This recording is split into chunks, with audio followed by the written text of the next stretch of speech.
वैसे तो मैं इनके क्रिकेट के तबसरों का फैन हूँ, पर अब इनकी एक्टिंग का भी फैन हो गया हूँ। बहुत खूब अरसलान, बहुत खूब। Right flow, right execution which resulted in a hit drama. इससे पहले सैफी हसन साहब ने सीरियस और इमोशनल ड्रामास डायरेक्ट किए हैं, सो उनके लिए भी ये एक चैलेंज था, but he came out with flying colours. Comedy और हॉरर के इस तड़के ने हर किसी को हंसने और साथ ही साथ डरने पर मजबूर कर दिया। उनके कैरेक्टर्स ने मेक श्योर किया कि रिवायती पाकिस्तानी ड्रामों में जो साजिशें होती हैं वो आप मिस ना करें।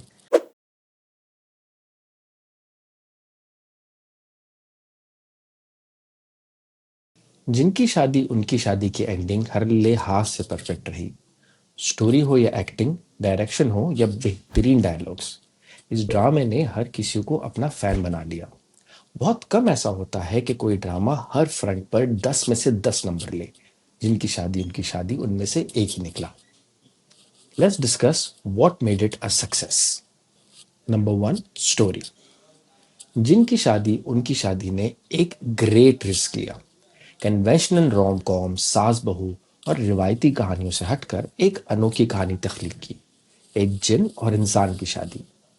आइडिया बहुत यूनिक रहा और हर किसी को अट्रैक्ट किया।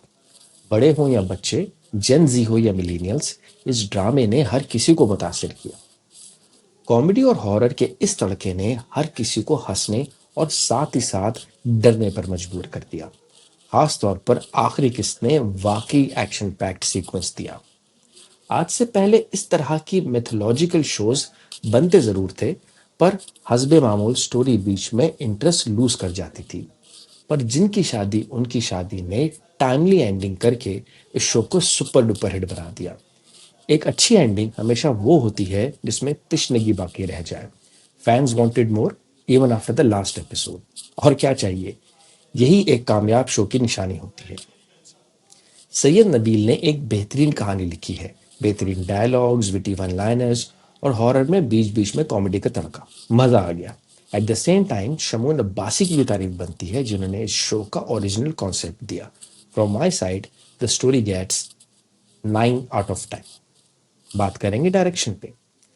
सैफी हसन ने पहली बार एक हॉरर कॉमेडी डायरेक्ट की है और कमाल कर दिया है। Comedy is a serious business and it's not easy to make people laugh, but Saifi Hasan साहब ने मेक श्योर किया कि स्टोरी ना ड्रैग हो और ना ज्यादा pacey. Right flow, right execution which resulted in a hit drama. इससे पहले सैफी हसन साहब ने सीरियस और इमोशनल ड्रामास डायरेक्ट किए हैं, सो उनके लिए भी ये एक चैलेंज था, but he came out with flying colours. बहुत कम डायरेक्टर्स होते हैं जो क्रीज से बाहर निकलकर शॉट्स खेलते हैं, and Saifi Hasan is one of those. Not only he executed the entire project with such ease, but he was also able to extract great acting out of all the actors. I hope Saifi Hasan इस तरह की risk taking stories execute करते रहे। जिनकी शादी उनकी शादी अहद हाजिर का ऐनक वाला दिन साबित हुआ। आप देखेंगे कि अब और भी टीवी चैनल्स इस तरह के ड्रामे और एक्सपेरिमेंट्स करने से नहीं डरेंगे। मेरी तरफ से सैफी हसन की डायरेक्शन को 10 आउट ऑफ 10 रेटिंग। और अब बात करते हैं एक्टिंग पर। ड्रामे में कमाल एक्टर्स थे, एक से बढ़कर एक। चाहे वो अरबाज खान की विलन्स रोल हो या आसिफ खान की कॉन्स्पिरेसी, रुमैसा खान की टिकटॉक रील्स हो या प्यार में जेलेसी, या चाहे आजिर का गुस्सा और कहर, हर किसी ने मुतासिर किया। खास तौर पर इरफान मोतीवाला साहब ने तो अपने चंगेज चचा के रोल से मेला लूट लिया। उनके जालिम डांस मूव्स ने तो पूरे पाकिस्तान को ही हंसा कर रख दिया। मैंने पहले भी कहा था और फिर कहूंगा, अगर बॉर्डर के उस पार मंजू लिखा है तो हमारे पास चंगेज चचा है। वही मजा आ गया। इरफान मोतीवाला का रोल बहुत मशहूर हुआ, बहुत सराहाया गया। जिन एक्टर्स ने सबसे ज्यादा इम्प्रेस किया उनमें सिदरा नियाजी और रुमैसा खान रही। सिदरा नियाजी के एक्सप्रेशंस कमाल के रहे। In the company of such stalwart actors she made sure that her presence is felt and how loud it was felt. बहुत आला। Tamkinat stood out as well. Although in her reels on social media she comes out as a funny person, but she did the complete opposite of this. And she was the most serious character along with Azar, which does mean कि उन्होंने अपने craft पर बहुत मेहनत की है। शानदार acting रही तमकिनत की। इस ड्रामे में कोई एक हीरो नहीं था। In fact every actor stood out. कहने को वहाज अली और सहर खान मेन लीड पर थे, पर जो कमाल अरसलान नसीर और नादिया अफगन ने दिखाया वो वाकई देखने से ताल्लुक रखता है। इनफैक्ट जिनकी शादी उनकी शादी में असल जान इन दोनों एक्टर्स ने डाली। Nadia Afghan, being a veteran as well as being used to the comic roles since the days of her Shashlik character, eased into the role. उनके कैरेक्टर्स ने मेक श्योर किया कि रिवायती पाकिस्तानी ड्रामों में जो साजिशें होती हैं वो आप मिस ना करें। उनकी डायलॉग डिलीवरी, कॉमेडी टाइमिंग्स लाजवाब रही। अरसलान नसीर ने तो मज़ा ही डबल कर दिया। भाई क्या कमाल की लाइनें बोलता है ये लड़का, और किसी ग्रीट की तरह रंग बदलता है। एक हॉरर से भरे सीन में अपनी वन लाइन से पूरा माहौल ही चेंज करके रख देता है। वैसे तो मैं इनके क्रिकेट के तबसरों का फ़ैन हूँ, पर अब इनकी एक्टिंग का भी फ़ैन हो गया हूँ। बहुत खूब अरसलान, बहुत खूब। और अब बात करते हैं ड्रामे के मेन प्रोटैगनिस्ट अली, नादिया और खुशी की, जिनका रोल वहाज अली, रुमैसा खान और सैर खान ने निभाया है। वहाज अली ने स्टार्टिंग में कोई हीरोगिरी नहीं दिखाई। इनफैक्ट एक अच्छे एक्टर की और सिक्योर एक्टर की यही निशानी होती है कि he let others shine and take more footage. पर आखिरी के एपिसोड्स में he was in complete form. He played with his expressions, eyes and comic dialogues. Ehde Wafa के बाद फाइनली वहाज की एक्टिंग देखने में मजा आया। Like I said, comedy is a serious business and he outshined everyone. Rumasa Khan as Nadia was amazing. She played the TikToker role amazingly.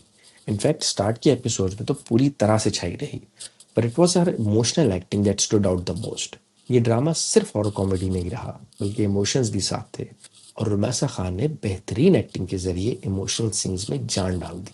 Sair Khan is improving with every new project. She continued her amazing form from Tanman Niloleen, in fact Jaffa, फिर तनमन नीलोलीन, और अब जिनकी शादी और उनकी शादी, एक के बाद एक हिट दे रही है लड़की। सैर खान की सबसे अच्छी बात यह है कि she understands her craft, her range, and she knew that this role did not require her to go over the top या लॉन्ग प्रीची किस्म के dialogues, and she did a wonderful job. और अगर मैं किसी को रेटिंग दूं तो मेरे हिसाब से सबसे टॉप मोस्ट एक्टर इस ड्रामा में रहे अरसलान नसीर, इरफान मोतीवाला और नादिया अफजल। तो ड्रामा पाकिस्तानी का फाइनल वर्डिक्ट क्या रहा? बहुत दिनों के बाद एक कंप्लीट पैकेज देखने को मिला। हॉरर और कॉमेडी के इस तड़के ने बहुत एंटरटेन किया, और सबसे अच्छी बात ये कि ये ड्रामा एक तिश्नगी के साथ ख़त्म हुआ और ओपन एंडेड भी रहा। सीज़न 2 बिल्कुल बनाया जा सकता है, इम्प्रूव्ड स्टोरी के साथ और इम्प्रूव्ड वीएफएक्स के साथ। इस ड्रामे से हम टीवी को बहुत इंकरेजमेंट मिलेगी for season 2 and also to scale up the budget, जिसमें इस ड्रामे को और बड़े स्केल पर बनाया जा सकता है। आपको क्या लगता है, सीज़न 2 की स्टोरी कैसी होनी चाहिए, या क्या होनी चाहिए, या सीज़न 2 में क्या हो सकता है? क्या सीज़न 2 आना चाहिए? कमेंट्स में हमें बताएं, और देखते रहिए ड्रामा पाकिस्तानी।